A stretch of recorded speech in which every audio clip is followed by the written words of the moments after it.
Vítajte pri mojej novej show, ktorú som nazval Knowledge, pretože vás v nej každé 2 týždne zoberiem do sveta zaujímavého poznania, vedy, inšpirácie či lifestylu. Formát som poskladal z niekoľkých rubrík, ktoré otvoria rôzne témy a povedia rôzne príbehy. Túto show môžete sledovať na YouTube alebo počúvať v online verzii na všetkých streamovacích platformách.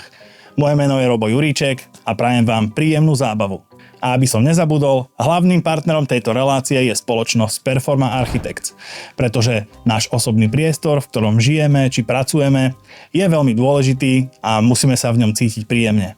A preto, keď hľadáš expertov na parádny interiér alebo oslňujúci zovňajšok, neváhaj osloviť Performu.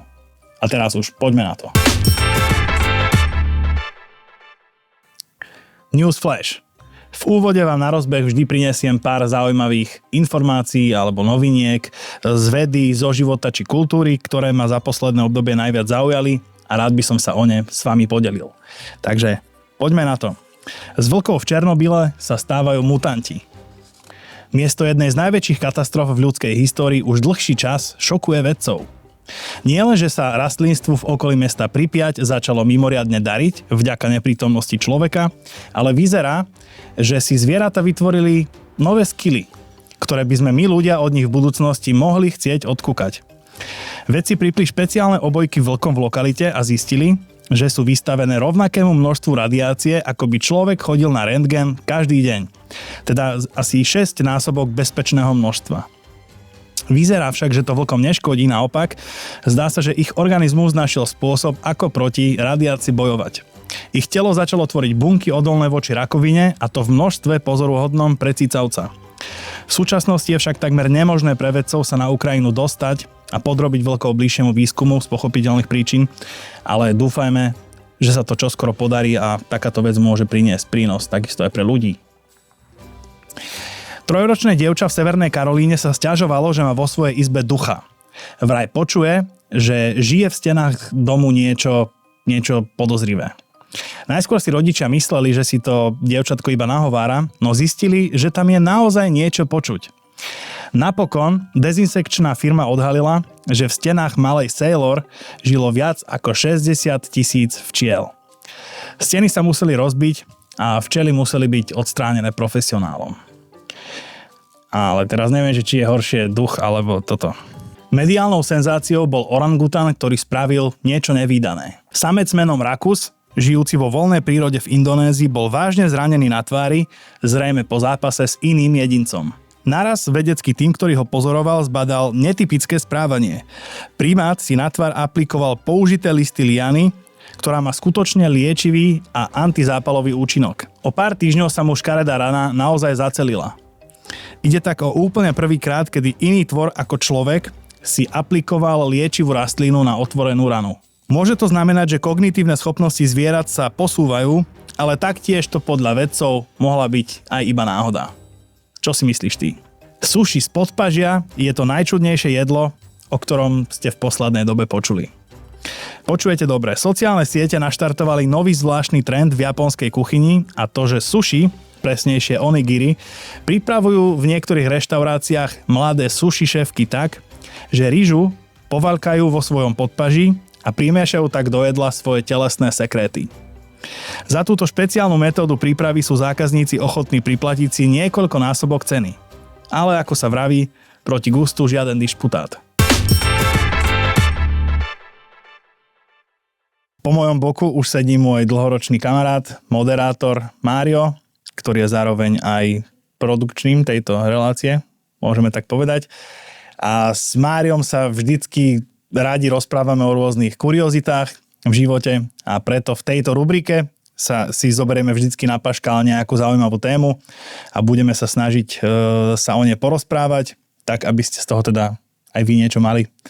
Čau Mário. Ahoj, som veľmi rád, že som tu. Zdravím ťa aj divákov, poslucháčov. Díky moc. No, dnes sa zameriame na také psychologické javy alebo fenomény, ktoré skresľujú naše vnímanie a nútia nás premýšľať v istých vzorcoch. Ja tomu hovorím, že javy, ktoré nás klamú alebo Bias je možno vhodné slovo na to? V slovenčine si myslím, že nemáme určitý presný termín na toto a moja priateľka študuje psychológiu, tak my sme sa o tom veľa rozprávali. Pozdravujeme. A inak tento bias je výborný nástroj na to, aby náš mozog mohol fungovať tak, ako funguje. Pretože neviem, či si to uvedomil niekedy, ale náš mozog funguje v schémach a vzorcoch. Ako náhle vidím niečo, čo som už niekedy videl, tak mozog na to nacapí nálepku. To je ono. Áno. A to je práve to, že náš mozog robí tak veľa rozhodnutí každý deň, že keby mal nad každou jednou vecou do hĺbky rozmýšľať, tak sa zavarí. Nemáme vôbec taký výkon. Čiže on si všetko zjednodušuje. Náš mozog je veľmi lenivý. A to je vlastne ten bias, dá sa povedať, píše sa bias, tá nálepka, ktorú dáva niečomu. Dá sa to tak povedať? Určite.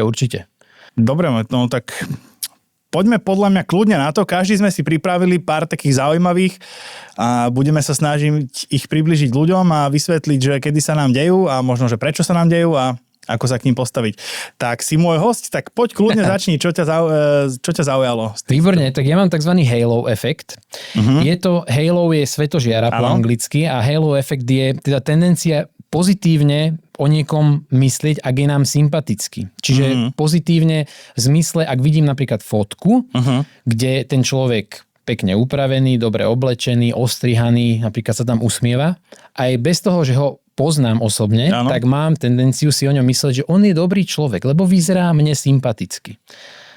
Toto inak akože mi z fleku napadá, že to by sa možno dalo prilepiť na nejakého politika. Hej? Ja myslím, že na všetkých. Že toto je vlastne to, ktoré ľudí nutí si myslieť, že toto sa tým pádom podľa mňa aj premieta, že možno, že na nejakom pracovnom pohovore, keď je povedzme, že nejaká pohľadná žena, že možno môže mať trošku náskok, keby tam bol povedzme, že nejaký, že priemerne vyzerajúci muž. Určite, a to je tá vec, na ktorú by sme si mali dávať pozor a preto to možno aj hovoríme o týchto biasoch, pretože ako sme spomínali, ten mozog má tendenciu urobiť podľa schémy. A ak ja si nepreklepnem napríklad toho záujemcu o tú prácu a poviem si, že OK, tak on dobre vyzerá, áno, tak asi v ňom niečo je. Spýtam sa ho iba, chcete túto prácu? On povie, áno. Ste dobrí, budete ju robiť zodpovedne? Samozrejme. Máte ju mať. Nech sa páči. A takto by to nejako mohlo fungovať v podstate. Veľmi podobne dávame naše hlasy tým politikom. Tak to je zaujímavé. Takže pozor na tento halo efekt. Áno, popísal ho Edward Thorndike a je to vlastne veľmi späté aj s predsudkami, pretože tak ako je pozitívny halo efekt, môžu byť aj negatívne. Áno, že vidíme niekoho, že není upravený alebo tak už automaticky je chudobný, je to nejaký sockár. Takže presne tak. Netreba dať priestor až tak veľmi pri vážnych rozhodnutiach tomu mozgu, aby urobil to rozhodnutie za nás, keď to tak poviem. Možno preto vznikla tá relácia, neviem ako sa volá tá spevácka, kde ich nevidia a že kde si vlastne vybrojujú podľa hlasu. Ten voice. Voice, áno. Vlastne tým pádom odpadáva úplne táto možnosť mať tento bias. Niekedy to úplne vidíš, ak sú tí porodci prekvapení, že sa otočia a je to úplne, že nie je úplne atraktívny človek, tak si povedzme na prvú, tak sú normálne, že prekvapení, akože jak môže spievať, keď není pekný, alebo tak, hej, že to je halus, no? Áno. Kurt Nielsen napríklad vyhral World Idol, ak si pamätáš, ale tam ho aj videli, ale on je vyslovene nepohľadný človek, akože ja ho nechcem uraziť, ale tak ho aj vtedy nazývali, že nepohľadný človek a napriek tomu musel ich presvedčiať tým hlasom, ale napríklad vo World Idol tam by mal väčšie šance hneď od začiatku. Dobre, tak poďme kľudne ďalej, toto bolo veľmi zaujímavé. A mňa napríklad zaujal, že bandwagon effect, to je akože doslova povedzme, že nejaké, že bandwagon, nejaké auto kapely, hej, dá sa povedať, ale v slovenčine sa prekladá ako efekt stáda, alebo stádový efekt. A to je vlastne, keď robíme nejakú vec, nejakú činnosť, bez toho, aby sme vedeli, prečo ju robíme, ale robíme ju preto, lebo ju robia aj ostatní ľudia. A to napríklad môžeme pozorovať, keď vidíme niekde na nejaký dlhý rad na niečo, tak sa tam ideme postaviť, lebo automaticky si hovoríme, že aha, no tak tam bude asi niečo dobré, že keď sú tam všetci, alebo prídeš na letisko, na autobusovú stanicu v cudzom meste a s turistami ideš tam, kde oni, lebo predpokladá, že však idú tam oni, tak asi tam bude dobre. A že vlastne niekedy by sme sa možno mali viacej zamýšľať nad tým, prečo nejakú aktivitu robíme a nerobiť ju len preto, že všetci ostatní. Ale veď to musí byť super, keď tam všetci ostatní čakajú, nie? No veď to. A to sa dá napríklad premietnúť aj na to, že ideš do krčmy, lebo idú všetci, alebo fandíš nejakému klubu, ktorému všetci v tvojom okolí, alebo piješ, lebo všetci v tvojom okolí, tak nebudeš hádam za debilka, čo si nedá pohárik, tak si ho dáš tiež. A je to možno aj o tých stereotypoch, alebo o tom posudzovaní, že tie veci, čo majú ostatní radi, tak musia byť dobré. Áno. To znamená, že keď nejaký film má toľko vzliadnutí a toľko veľa dobrých hodnotení, tak musí byť super, tak idem na ňo. Presne. A niekedy sa ti je trápne povedať, že tebe sa nepáčil, pretože ťa všetci v spoločnosti udúpe, že ak si to nemohol, že to je bomba.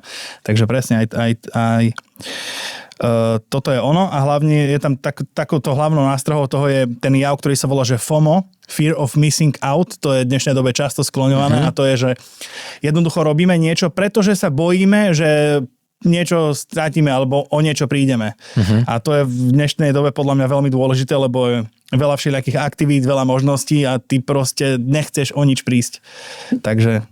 A je to nemožné byť všade a dnes už... Áno. Duplom. Ale zase treba aj povedať tiež také pozitívum tohto javu a to je to, že nám vlastne akože aj v prírode pomáha. Pretože človek sa v určitých situáciách potrebuje rozhodovať rýchlo a on nám vlastne dáva to je taký ten hlavný ukazovateľ, ktorý nám povie, že keď potrebuješ rýchlo zareagovať, začne niekto utekať, povedzme, bombový útok, tak začneš utekať so všetkými, lebo tak sa spoľahneš, potrebuješ sa rozhodnúť rýchlo, nemôžeš rozmýšľať. Čiže... Dobre, že toto spomínaš, je veľmi zaujímavý ešte opačný druh tohto efektu, volá sa bystander efekt a to je napríklad to, že keď niekto odpadne... Efekt prístojaceho? Áno. Že vlastne k tomu pomôže, keď niekto odpadne napríklad na hlavnom námestí, tak každý sa spoľahne, však ten ďalší mu pomôže. Áno. A vlastne mu nemusí pomôcť nikto. To je dobré, keď si toto otvoril, to už zase musím doplniť, pretože to moja žena tiež tak čítala, mi to povedala, je to veľmi zaujímavé, že ono je, keď máš takúto situáciu, že niekto napríklad odpadne alebo je zranený a je tam skupina ľudí, že je dobre, keď to jeden režíruje, lebo ľudia sú ochromení, zmrznutí a je dobre, keď jeden to režíruje napríklad, že hej, ty v tej červenej bunde volaj políciu, ty v tej zelenej bunde vieš dávať, že prvú pomoc, pretože oni tým pádom ako keby, že si uvedomujú, že sa to týka konkrétne ich a musia niečo robiť, keď sme pri tom bystander. Dobre, no poď ďalej. Prekvap nás niečím ešte. Mám tu výbornú vec, každý z nás určite rieši financie a peniaze. Tak Money Illusion, ktorý popísal prvýkrát John Maynard Keynes, tak to je taký efekt, kedy vlastne popísal to, že priemerný človek vníma bohatstvo a príjem v nominálnych hodnotách a nie v reálnych. To znamená, že on si neočisťuje tie peniaze od napríklad daní a podobne. Zoberiem napríklad nejakú tureckú líru a dám, že 100 lír alebo 1 dolár. Čo si vyberieš? Fú, tak ja osobne asi tých 100 lír. Vidíš to. Ja teda neviem, aký je kurz, ale dajme tomu, že líra je asi menej ako dolár. A to je presne ono, že nominálna hodnota, tá vždy evokuje viac. Že pretože je toho viac, že 100? Áno. A ešte sa k tomu nabaluje jedna taká informácia, že toto majú ľudia potom tendenciu aj pri pracovnom styku si nezarátavať infláciu. Väčšina ľudí nemá bohoviaké povedomie o financiách a preto vlastne tým spoločnostiam to dáva možnosť najímať lacnú pracovnú silu, pretože ten človek si povie, že super, akože 800 eur, je to OK, ale tých 800 eur napríklad minulý rok bolo 750 a ten zamestnávateľ to dvihol iba o nejakú časť a možno to vôbec nekorešponduje s infláciou, ale ten človek už takto nerozmýšľa, bežný. No a k tomu ešte sa nabaluje tretia vec a to je cashless efekt, kedy vlastne my ľudia máme obrovskú tendenciu míňať viac, keď tie peniaze nevidíme. Áno. Keď tam nie sú fyzicky zamontované, že teraz ti dávam bankovku, keby si mi povedal, že OK, za tento podcast 100 eur, poviem OK. Pípnem ti to, dobre, jasné. A keby som ti mal vytiahnuť a dať ti tých 100 eur. A vidieť, že naživo už pri voňaci chytiť. To by bolo oveľa ťažšie. To je brutál. Takže ľudia majú väčšiu tendenciu míňať, keď nevidia a nemajú reálne tie bankovky v rukách. Dobre, tak ja zase ti predostriem ilúziu frekvencie. Frequency Illusion, nedávno som o tom robil video. A to je vlastne, že ako náhle ty sa na niečo sústredíš, alebo si začneš viac všímať, tak to potom naraz začneš vidieť všade. Napríklad príde do kin nový film a ty si o ňom nepočul. Hoci na neho už určite chodila reklama dlhodobo, hovorilo sa o ňom v rádiu, ale si to ako keby nevnímal, až potom sa z nejakého dôvodu sa s ním oboznámiš a potom naraz, viete, on je na billboardoch, o ňom sú uputavky v rádiu, v telke. Oni pravdepodobne boli už aj predtým, zrejme možno aj rovnako, alebo možno aj viac, ale neboli súčasťou ako keby, že tvoje známe veci a preto si ich nevšímal.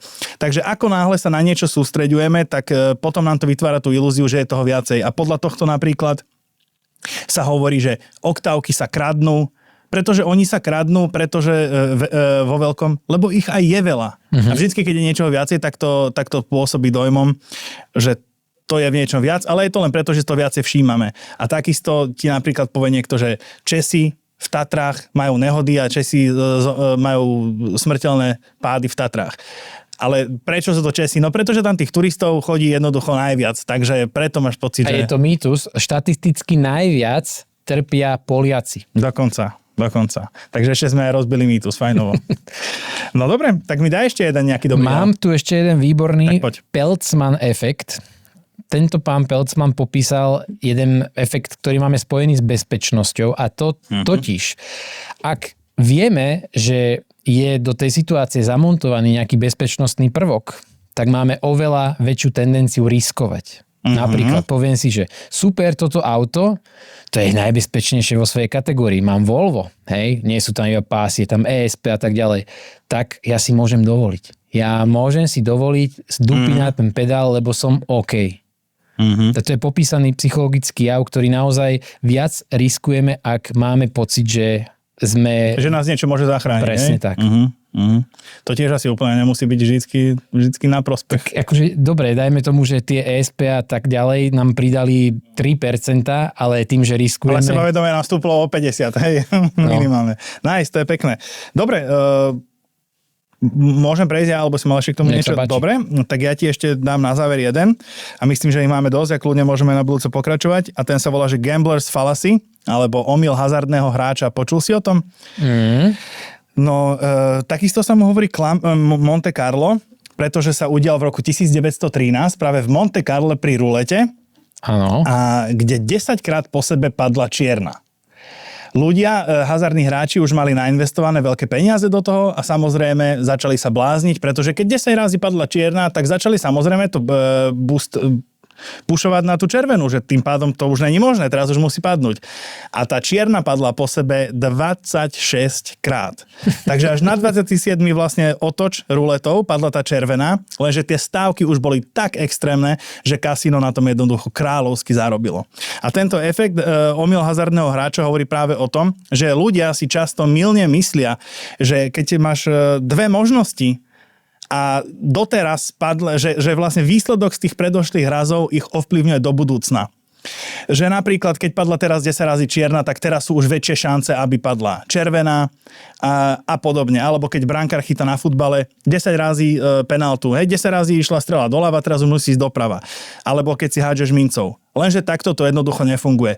Štatistické šance sú vždycky pri dvoch možnostiach 50/50 a to bez ohľadu na to, koľkokrát vlastne padla tá predošlá strana mince, alebo ktorá farba na tej rulete. A na tomto sa ľudia, akože hazardní hráči, vedia často oklamať, pretože si myslia, že to sa zvyšuje tým štatistika, ale nie. Jasné, a ešte sa k tomu pridružuje jeden taký malý efekt. Áno. Keď máme tendenciu, keď už do niečoho si investoval, či už čas, peniaze, energiu, čokoľvek, tak vlastne tvoj mozog ti hovorí, že už si tam dal, už nemôžeš výjsť von. A ty tam kľudne dáš 10 krát viacej ako v tom prvom bode, ako by si povedal, že dobre, zviažil som si riziko, idem od toho. To už sa to na takú gamblerskú debatu strhlo. Nice, super. Ďakujem ti, Mário. Myslím si, že to bolo zaujímavé. Dúfam, že to bavilo aj vás a možno, že môžeme kľudne do budúcna pokračovať v takomto niečom. Budem rád. Budem sa tešiť na teba o 2 týždne. Zatiaľ ti ďakujem. Ďakujem, majte sa. Túto rubriku som nazval Silná story, lebo ako už názov napovedá, budem sa v nej v krátkosti snažiť povedať nejaký zaujímavý alebo inšpiratívny príbeh. No a dnes tento príbeh bude o austrálskom mužovi menom James Harrison, ktorého volajú aj muž so zlatou rukou. A prečo? Tak to sa dozvieš vlastne na konci príbehu. Tento muž, keď mal 14 rokov, potreboval absolvovať veľmi náročnú operáciu hrudníka. Aby mohla byť úspešná, potreboval veľa krvi. Teda bol závislý od iných darcov. Jeho život sa podarilo zachrániť, ale James si vtedy povedal, že hneď ako bude môcť, teda bude dospelý, tento čin vráti tak, že bude takisto darovať krv, respektíve plazmu. A svoj sľub dodržal, len čo dovršil 18 rokov, prihlásil sa na darcovský program plazmy, a to aj napriek tomu, že trpel averziou voči ihlám, teda tzv. Trypanofóbiou, a skutočne každé 2 týždne daroval túto plazmu. Po dekáde jeho lekári objavili takú zvláštnu anomáliu v jeho krvi, a to, že obsahuje vzácne protilátky. Z týchto protilátok začali lekári vyrábať liečivo. Toto liečivo sa podávalo mamičkám, ktoré trpeli Ressovou chorobou, a teda chorobou, ktorá napadá bunky ešte nenarodených detí. A keďže James daroval krv každé 2 týždne naozaj po dobu vyše 60 rokov, odhaduje sa, že množstvo vyrobeného liečiva z týchto protilátok v jeho krvnej plazme zachránilo zhruba 2,4 milióna detí. Samozrejme dostal niekoľko ocenení tento muž, je o ňom viacero dokumentov a naozaj, ako sa hovorí, že niekoho život znamená veľký prínos pre spoločnosť, tak naozaj o tomto mužovi menom James Harrison to môžeme povedať. V roku 2018 absolvoval svoje posledné darcovstvo, pretože podľa austrálskych zákonov už ľudia nad 81 rokov darovať krv nemôžu, ale myslím, že pre tento svet spravil až. A ostaneme v téme a poďme do ďalšej rubriky. V tejto časti si budem pozývať rôznych zaujímavých hostí. Budú to buď influenceri, alebo ľudia so zaujímavým povolaním, alebo s nejakým zaujímavým hobby. Skrátka ľudia, od ktorých sa môžete dozvedieť nejaké, verím, že prínosné informácie. Vo svojich videách sa často venujem aj mýtom, a teda okrem iného to bývajú aj mýty z lekárskeho prostredia. A keďže sám nedisponujem nejakou lekárskou expertízou, tak často tie moje slova nemajú takú váhu. A preto som si dnes pozval kamaráta, ktorý nám, verím, že zodpovie na rôzne zaujímavé otázky. Je ním lekár, nutričný expert, spisovateľ, Mudr Boris Bayer, PhD, známy aj z podcastu Mudrovačka. Čau, Boris. Čau, Robo. Stačí ti takéto predstavenie, alebo ešte nejaký prívlastok? Určite, bolo to fajn. Zabudol si, že bývalý reper, že sa konečne znova stretávame pred mikrofónom, ale úplne inak. Ja som rád, že si si našiel čas. Chceš sa s nami aj podeliť so svojou príhodou, čo sa ti stalo pred nahrávaním? Môžeme určite. Aby sa ľudia mohli poučiť do budúcna? Môžeme určite. Bolo to veľmi zaujímavé, lebo asi 2,5 hodinky pred nahrávaním som si pripravil tuniaka s mrazenými fazulkami, s arašidovým maslom potom a dal som si 2 pomaranče a dostal som prvýkrát v živote histaminovú reakciu na nejaké jedlo a ja som to vždy len počúval od ľudí, že aké majú symptómy a teraz som to zažil, že som mal horný tlak 170, 90 pulzy a také tie návaly tepla a flaky po tele a zaujímavé, no. Bál si sa? Nebal som sa. Všetci okolo mňa sa báli, hlavne moja manželka. Tak sme radi, že si fit a že si tu s nami.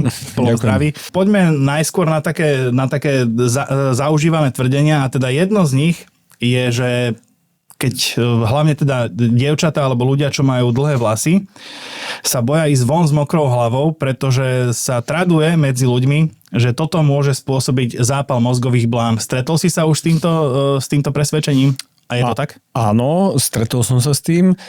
Zápal mozgových blán je spôsobený z viacerých možných dôvodov. Je to napríklad infekčný dôvod, kedy máš nejakú baktériu, vírus alebo parazita, alebo teda iný mikroorganizmus, ktorý ti môže spôsobiť tento zápal mozgových blán. A čo vieme, že pobyt v nejakom chladnom prostredí s mokrou hlavou to nie je. Takže je to mýtus. Aj som si myslel, ale je až zaujímavé, že ako veľa ľudí proste, že tým, že im bolo niečo hovorené v detstve alebo od mamy, od babky, že nie sú ako keby že schopní už potom ani v dospelom veku, že pripustiť. Proste majú zaužívané, že takto to bolo. A možno, že ani toto, keď uvidia na vlastné oči, tak si povedia, že čo, ja viem, že to tak je.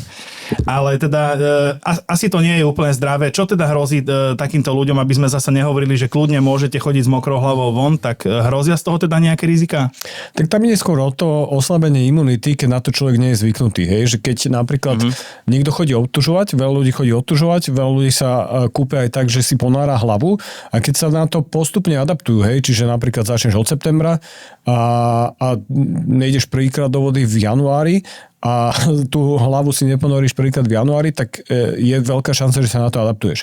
Ak sa to neadaptuješ, tak je to stresor pre tvoje telo a tým pádom to naozaj môže oslabiť tvoju imunitu a môže byť náchylnejší na niečo, hej, čiže akože v skutočnosti áno, že môžeš byť náchylnejší aj na zápal mozgových blank, na tú encefalitidu, ale nie je to spôsobené tým, že si teda s mokrými vlasmi vonku.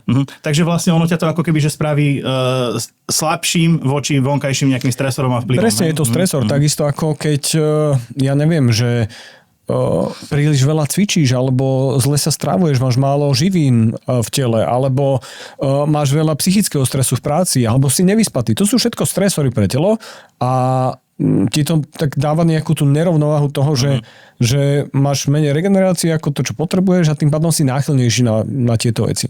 Hej, no, to je dobre povedané. Druhá vec, to sa ešte tiež spája s touto mokrou hlavou a ktorý je podľa mňa tiež, že možno aj najznámejší mýtus a to teda, že mokrá hlava rovná sa prechladnem. Ako to je s týmto? Lebo to je, často to počuješ.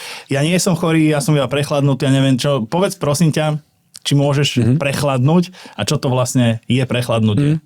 Tak keď sa bavíme nejak, že pojmovo, tak to prechladnutie štandardne je v angličtine, že common cold a je to ochorenie, ktoré je že veľmi typické, zväčša každý človek aspoň raz ročne niečo takéto prechodí a je to najčastejšie vírusové ochorenie a tie vírusy sú rôzne, ktoré teda môžu spôsobiť ten common cold a sú to rôzne, že ja neviem, rinovírusy a rôzne, teda, že záleží, či je niekto zase dieťa alebo dospelý, lebo sú to iné vírusy samozrejme vtedy, ale teda je to vírusové ochorenie.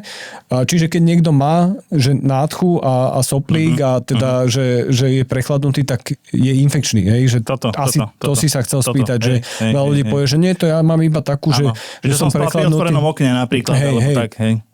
Ono vieme, že ten chlad nespôsobí to, že ochorieš, ale že môžeš byť náchylnejší na to. Čiže opäť to platí, že vždy ochorieme z toho nejakého vírusu a vieme, že tie zimné, chladné mesiace ich poletuje viac, sa lepšie šíria, však všetci už zažili covidéru a všetci vedia o tom šírení vírusov, takže áno, je to pravda, že tieto mesiace sa to deje, ale máme dokonca aj štúdie vedecké, kde dávali ľudí že von do studeného prostredia a neboli náchylnejší ako tí, ktorí tam teda ten čas netrávili. A čiže je to viac menej mýtus. Ale naozaj, že sú ľudia, ktorí teda im to môže oslabiť imunitu a tým pádom sa môže u nich skôr prejaviť táto vírusová. Ale nie, že ochorejú z toho samotného akože chladu. Z chladu určite nie. No a potom teda už ide tá letná sezóna, tá klímová a potom aký máš názor na vyklímované prostredie? Čo hovoríš na to? Je to zdravé doma alebo v aute? A keď tak nakoľko mať tú klímu alebo? No tak v prvom rade je treba tú klímu mať dobre vyčistenú, aby tam neboli mikroorganizmy, lebo to sa ti môže stať, že naozaj, že sa ti tam premnožia mikroorganizmy. Niektoré také špecifické, ktoré majú radšej takú chladnejšiu teplotu a to, keď začneš púšťať do prostredia, tak samozrejme máš vyššiu šancu, že na taký mikroorganizmus môžeš ochorieť. Tá klíma by mala byť, akože tí experti hovoria, že čo najnižší rozdiel medzi tým vyklimovaným prostredím a vonkajším prostredím, čiže keď ideš do auta a máš ja neviem, vonku je 28 stupňov, tak by si mal dať, že ja neviem, 24 stupňov, aby tam ten rozdiel bol myslím, že to je do nejakých 6 až 8 stupňov by to malo byť. Že vtedy to je priateľné pre telo, vtedy by to malo byť OK, lebo tam ide presne o takéto veľké zmeny a vtedy začneš byť náchylnejší opäť na nejaký soplý kašlik. Jasné, takže ani tak nie z toho samotného, akože z toho klimovania, ako možno z tých mikroorganizmov, čo žijú v tom, hej, a čo sa vlastne vypustia do... Áno, ale takisto, že môže ti to spôsobiť väčšiu náchylnosť na nejaký vírus, akože tých baktérií, vírusov máme, že sa rozprávame spolu a teraz tu lietajú mikroorganizmy, ale to, či si na to náchylný alebo nie, ti ovplyvňuje to, že či ten imunitný systém ti to zvládne alebo nie. A práve takéto zmeny, hej, že zmeny teploty tiež môžu spôsobať vyššiu náchylnosť. Poďme ďalej. Čo ma zaujíma a čo je také podľa mňa tiež pre ľudí, že sa s tým stretávajú. Ako je to s teplotou? Teda teplotami voláme všetko, čo je vyššie nad 36, koľko? 6? Viac. Takto, že 37. máme, že zvýšenú teplotu a máme potom, že horúčku. A tá zvýšená teplota, takto, že štandardná teplota človeka je, dajme tomu, od tých 36 do 37 stupňov. Sú aj, akože, to je, že ten priemer, kde sa drvivá väčšina populácie nachádza, ale sú ľudia, ktorí môžu mať optimálnu teplotu aj 35 niečo, alebo aj 37 niečo. A môže to byť ich tzv. Bazálna teplota. Čiže napríklad, keď má niekto zvýšenú funkciu štítnej žľazy alebo zníženú funkciu štítnej žľazy, môže to významne ovplyvniť to, ako má telesnú teplotu. U ženy sa teplota môže meniť počas menštruačného cyklu, čo niektorí ľudia nevedia a ženy si dokonca vedia vypočítať meraním teploty, že kedy ovulujú a niektoré ženy, ktoré sa snažia otehotneť, už to vedia, že podľa toho cyklu, že ako sa menia tie hormonálne hladiny, tak akože tá teplota vie, že je to fluktuujúca záležitosť a je to naozaj individuálne u každého človeka. Preto ti chcem aj to povedať, že keď niekto má, že 35,9 priemernú teplotu bežnú, tak môže sa už pri 37,5 cítiť, že niečo na mňa ide a reálne to tak môže byť pravda, lebo to jeho telo na to reaguje tou teplotou. Keď má niekto 37, tak možno 37,5 ani necíti, keď sa mu zvýši teplota. A tá horúčka je reálne nad tých, dajme tomu 38,5, to už vieme, že my podľa toho vieme často identifikovať, že či ide o vírusový alebo bakteriálny infekt, že bakteriálny má často tá odpoveď, že vyššia teplota, lebo ten imunitný systém sa vie výraznejšie brániť proti tým mikroorganizmom, ktoré sú na bakteriálneho pôvodu.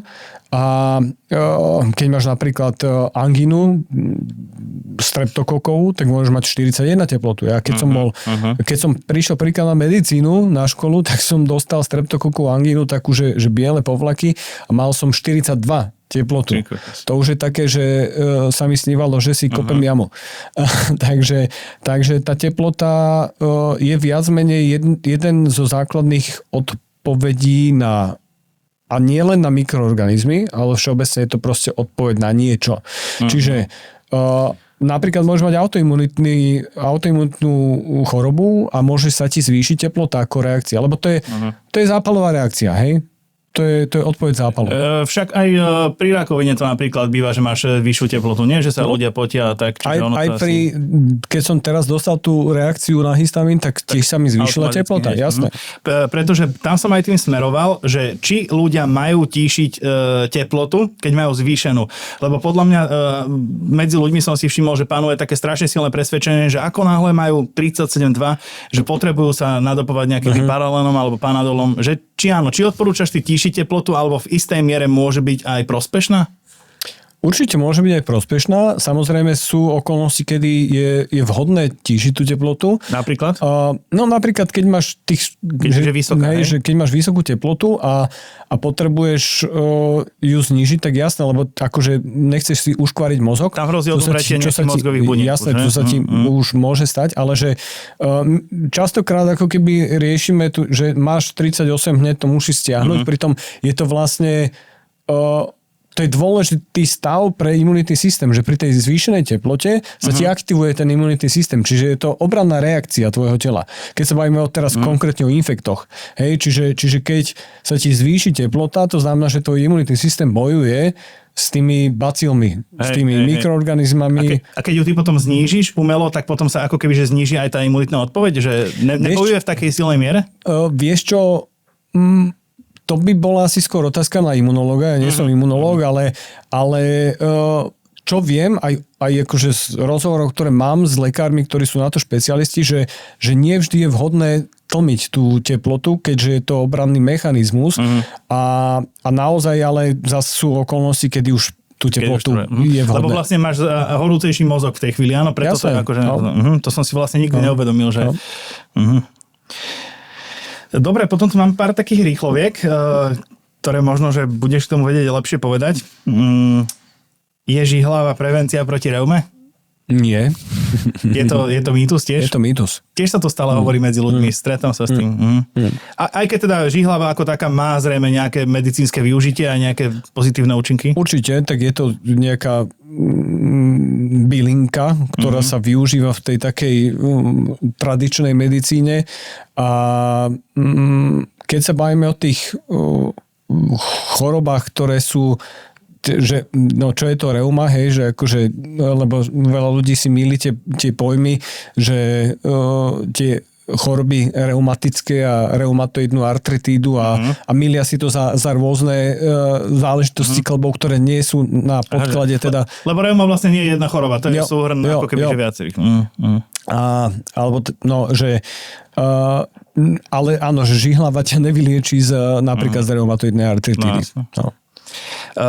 Potom, keď si takto niekto púka prsty, tak čomu z toho hrozí? Lebo tak babka mi hovorila aj veľa ľuďom, že pokrivia sa ti a neviem čo, pôjdeš do basy. Čo je teda, Nie, vieš čo, asi sa pýtaš na to, že či si môžeš pokaziť klby, hej, či si z toho môžu vzniknúť že nejaká artróza. Nemáme také dôkazy, že by to bolo, ale vieme, že nejaká štúdia hovorila o tom, že ti to môže znížiť silu úchopu, keď to robíš dlhodobo a neustále, čo je sila úchopu je ináč ukazovateľ dlhovekosti, alebo ukazovateľ úmrtnosti, skôr tak by som povedal, že čím nižšia sila úchopu v určitom veku, tak tým je väčšia šanca, že zomrieš.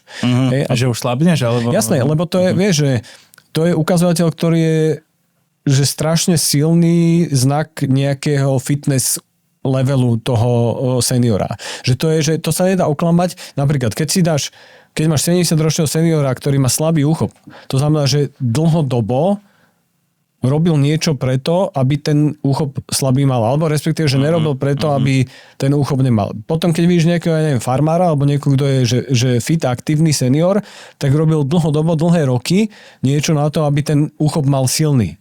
Hej? Čiže to nevytrenuješ za 2 týždne, za 3 mesiace silný úchop. Hej? Takisto ako nevytrenuješ napríklad ten VO2 max, hej? To vieš, tú akože aerobnú kapacitu. Že to sa, preto je to, že dobrý ukazovateľ zdravia, lebo to je, keď robíš niečo naozaj dlhé roky. Dobre, a teraz zlepšuje konzumácia mrkvy ľudský zrak? Nielen mrkvy, ale vitamín A je spájaný s lepším zrakom. A nie je to iba otázka vitamínu A, je to aj viacerých iných živín, napríklad luteín alebo zeaxantín, ktoré sa nachádzajú vo vajíčku, ale áno, že vitamín A je dôležitý pre zrak. Dobre, na záver som sa ťa ešte chcel spýtať jednu vec, že ja som veľkým fanúšikom energetických nápojov. Moji sledovatelia to vedia. Aj mi to akože občas ľúbi niekto oplieskať o hlavu. A ja mám akože o tom načítané, aj som o tom robil video a teda pijem poctivo, že iba jeden denne. Snažím sa to nepresahovať a vyzerá, že akože on má kofeínu povedzme 120-130 a teda nejaká, že tá denná maximálna dávka by mala byť tých 400. Takže znamená to, že ten jeden energetiák, keď vypijem politrový denne, je v pohode a môžem to robiť, nie? A keďže nie si už dieťa, minimálne fyzicky, tak ja som veľký kritik hlavne u detí. Že deti si na to zvykajú, školáci, trčím to s batohou a deti by nemali čo siahať po kofeíne. Myslíš do 18 rokov? Jo. A ty keď si dospelý a dáš si tú rozumnú dávku kofeínu, tak prečo nie? Hoci ja teda si myslím, že sa to dá aj z lepších zdrojov, ako je energetiák. Čiže napríklad, keď si dáš kávu, tak tam máš aj iné chemikálie, také, čo majú benefit pre zdravie. Čiže sú tam nejaké, že polyfenoly, že kyselina chlorogénna, rôzne iné látky, ktoré pomáhajú zdraviu a máme na to štatistiky, že je to podľa mňa lepšie ako energetiák, ale teda, že keď si toho, že fanúšik a obľúbuješ to, dáš si jeden za deň, tak ti poviem, že OK, daj si ho.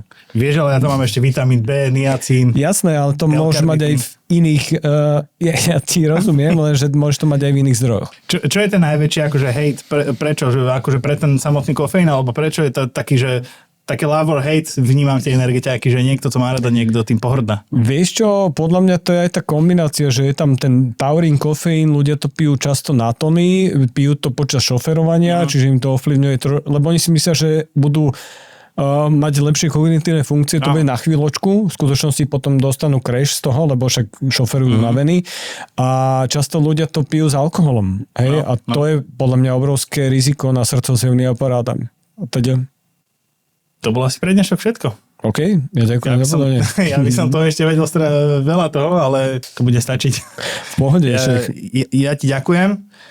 To bol teda môj hosť, Boris Bayer, lekár a nutričný poradca, spisovateľ. Ja ti ďakujem, že si našiel na nás čas a dúfam, že ešte niekedy prídeš. Veľmi rád, Robo. Ďakujem za pozvanie. Ja ďakujem, nech sa ti darí aj s tvojím podcastom a s tvojimi aktivitami. Takže to bolo na dnes všetko. Ďakujem aj môjmu hosťovi, ďakujem vám, že ste to pozerali, počúvali do konca. Nezabudnite mi hodiť odber na sociálnych sieťach a takisto nezabudnite skontrolovať Performa Architects, spoločnosť, ktorá vám túto reláciu priniesla. Ďakujem a budem sa na vás tešiť zase o 2 týždne. Čaute.